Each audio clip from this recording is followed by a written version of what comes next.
4 लाइनें इसलिए कि जब आप प्यार और मोहब्बत में होते हैं तो सामने वाला आपको कुछ मनगढ़ंत कहानियाँ बताता है। तो कुछ किस्से तुमने बता दिए, कुछ किस्से तुमने बता दिए, कुछ बातें अभी अधूरी हैं। कुछ किस्से तुमने बता दिए, कुछ बातें अभी अधूरी हैं। अल्फाज कई सुनाए हैं, अल्फाज मतलब समझते होंगे आप सब लोग, सब लिखने वाले लोग हैं तो किसी को कुछ समझाने की आवश्यकता नहीं है। अल्फाज कई सुनाए हैं, अफसाने अभी ज़रूरी हैं। कुछ झूठ बताए हैं तुमने, कुछ सच समझाने बाकी हैं। कुछ झूठ बताए हैं तुमने, कुछ सच समझाने बाकी हैं। कुछ दिल की बातें कह दी हैं, कुछ राज बताने बाकी हैं। कुछ दिल की बातें कह दी हैं, कुछ राज बताने बाकी हैं। तो ये 4 पंक्तियाँ थीं और मैं ये उम्मीद करता हूँ कि सभी अभी बहुत इनिशियल लेवल पे बोलना शुरू कर रहे हैं, तो सबकी एक दूसरे के प्रति जिम्मेदारी है कि अगर अच्छा ना भी लगे तब भी ताली बजा दिया करिए। तो इससे शायद बाकी लोगों का हौसला बढ़ता है जो बोल रहा होता है। अब मैं अगला कुछ मित्रता के ऊपर और कुछ मुलाकात के ऊपर कि हम सभी एक दूसरे के सहयोग से ही आगे बढ़ते हैं, और उस एक गीत को मैं रामायण के कुछ पात्र से आपको सुनाना चाहता हूँ।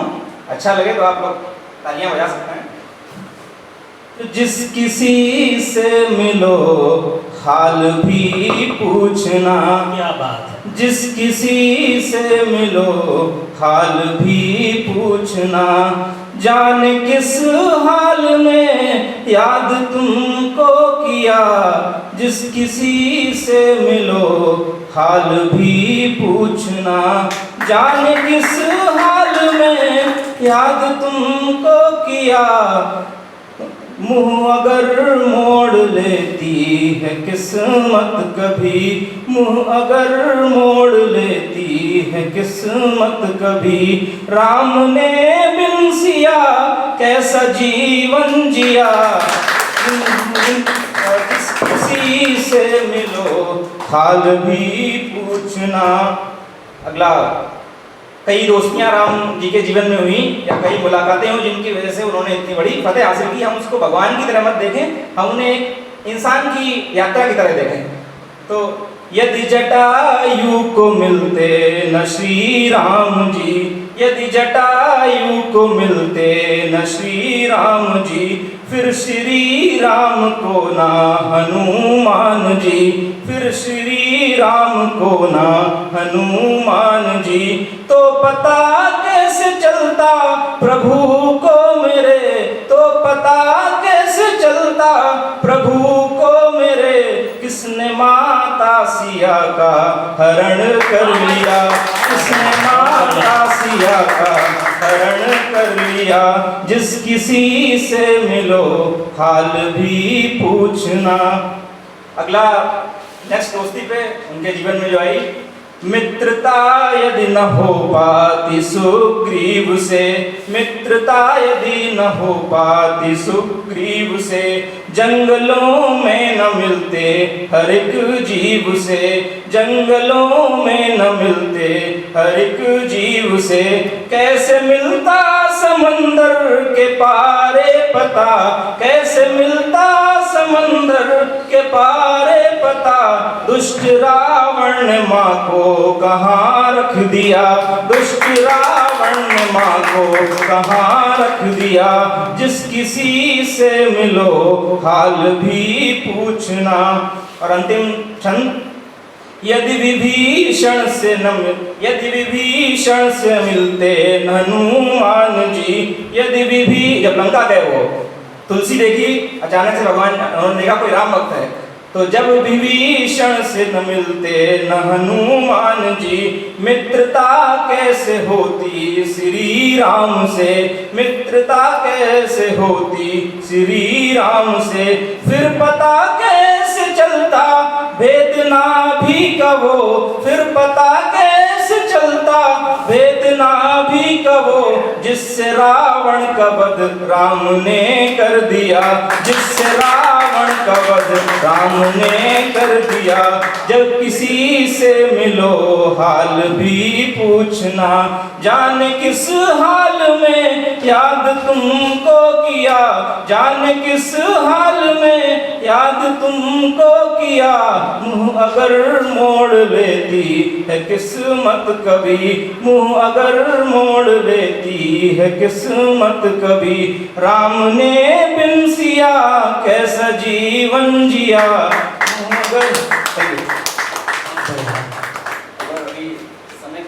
नहीं, आप 1-2 मिनट और ले सकते हैं, कोई बात नहीं। तो आगे आपसे डरे हुए सॉफ्टवेयर इंजीनियर हैं। अब पीछे वाले लोगों के लिए जो मोहब्बत पढ़ रहे थे, मोहब्बत सुन रहे हैं, अभी जो सुनाया वो आगे वाले लोगों के लिए था। अब पीछे वाले ज़्यादा गौर कर सकते हैं उस पर कि जिनको सबके जीवन में पहला एहसास, पहली मोहब्बत सबके जीवन में आई होती है 90% लोगों के बीच में। तो जब आप कुछ पल होते हैं, कुछ मोमेंट्स होते हैं जब किसी को आप याद करते हैं, आप कुछ कर रहे हो, कुछ कहीं जा रहे हो, कहीं कुछ सोच रहे हो, तो वो क्षण, वो पल मैंने लिखने की कोशिश की है। और एक प्रेमी अपनी प्रेमिका से कहता है कि मैं इन पलों में तुमको याद करता हूँ, क्या तुम उन पलों में मुझे भी याद करती हो। तो वो अपना जवाब भी देता है और उससे प्रश्न भी करता है। ठीक है, तो ये कविता है। कभी चाय का घूंट पिए, कभी चाय का घूंट पिए, कभी शून्य में शून्य हुए। एक शून्य का मतलब होता है शून्य पड़ जाना, जब आप कुछ नहीं सोच पाते हो, और एक शून्य का मतलब होता है आसमान। तो उसके लिए है, तो कभी चाय का घूंट पिए, कभी शून्य में शून्य हुए, कभी भोर के शांत जगत में। कभी आप सुबह टहलने निकलते हैं, कभी भोर के शांत जगत में, कभी रात्रि के कोलाहल में, कभी अनायास चिंतन में। कभी आप कुछ नहीं सोचते हैं बट उसके बारे में सोचने लगते हैं, ऐसा होता है। कभी अनायास चिंतन में, कभी गीत की मध्यम ध्वनि में। क्या तुमने हमको याद किया है? हाँ, हमने तुमको याद किया है।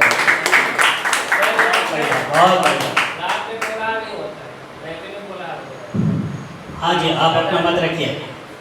नहीं, उसको बहुत, देखिए कविता बहुत लॉजिकल तरीके से नहीं सोची जाती है। तो अगला लाइन कि एकटक प्रेमी युगल देखकर। आपने किसी प्रेमी जोड़े को देखा तो अपने समय की आपको याद आती है। तो एकटक प्रेमी युगल देखकर, शाम को सूनी सड़क देखकर, जिस किसी शांत सड़क पर आप टहलते हैं और उस सड़क की आपको याद आ जाती है। तो एकटक प्रेमी युगल देखकर, शाम को सूनी सड़क देखकर, कोई हमारा चित्र देखकर, कोई हमारी फोटो देखिए, कोई हमारा चित्र देखकर, कोई हमारा मित्र देखकर, कोई मोहब्बत का खत पढ़ते, कोई मोहब्बत का खत पढ़ते, कोई गजल शायरी सुनते। क्या तुमने हमको याद किया है?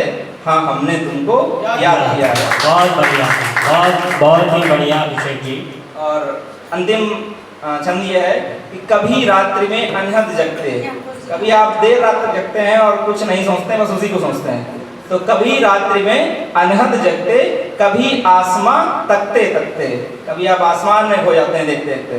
तो कभी रात्रि में अनहद जगते, कभी आसमां तकते तकते, कभी ख्वाब में तुम्हें देखते, कभी ख्वाब में तुम्हें देखते, कभी हकीकत में ही सोचते। ईश्वर से कोई दुआ मांगते, आप उसके लिए प्रार्थनाएं करते हैं। ईश्वर से कोई दुआ मांगते, नवजातों के नाम सोचते। इस लाइन का मैं एक्सप्लेनेशन आपको ये दे सकता हूँ कि आप जब प्रेम में होते हैं तो कभी कभी बड़े दूर की सोच लेते हैं कि हमारी शादी होगी, बच्चा लड़का होगा तो ये नाम रखेंगे, लड़की होगी तो ये नाम रखेंगे। तो ईश्वर से कोई दुआ मांगते, नवजातों के नाम सोचते। क्या तुमने हमको याद किया है? हाँ, हमने तुमको याद किया है। बहुत बढ़िया, बहुत बढ़िया, थैंक यू, बहुत बढ़िया। Thank you.